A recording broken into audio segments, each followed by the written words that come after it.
My name is Matthew Tujague. I'm a computer science major here at NJIT. I've been in NJIT Rocketry for about a year and a half now. So I'm super excited. Currently, I am the project director for Project Lotus. We are currently trying to work on building a rocket that at the top of its path at apogee deploys a drone interface, which will then land itself. The reason we call it Project Lotus is actually really cool.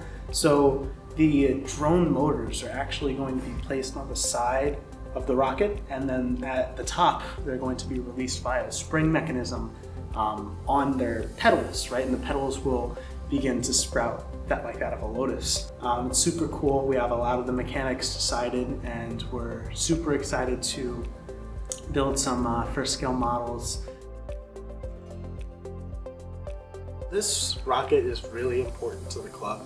Originally, it was going to be really based on just the making of rockets, like the model stuff, but I really loved trying to help integrate the electronics and the hardware, and we've really come so far, and so this would be an amazing way to say, hey guys, we're doing something really special here. Not just because it's a highly technical project, but it's because it's something that really hasn't been done before.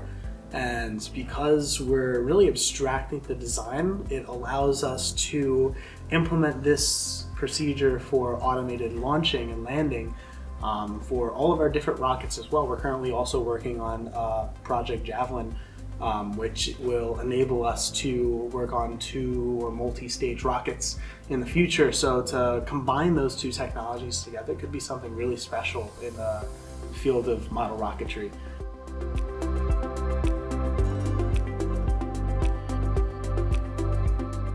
Gotcha. All right, you let me know. It's scrolling. Oh, it is. Okay, so you're gonna cut this out presumably, but am I talking to you or into the void? Look at me. Okay, perfect.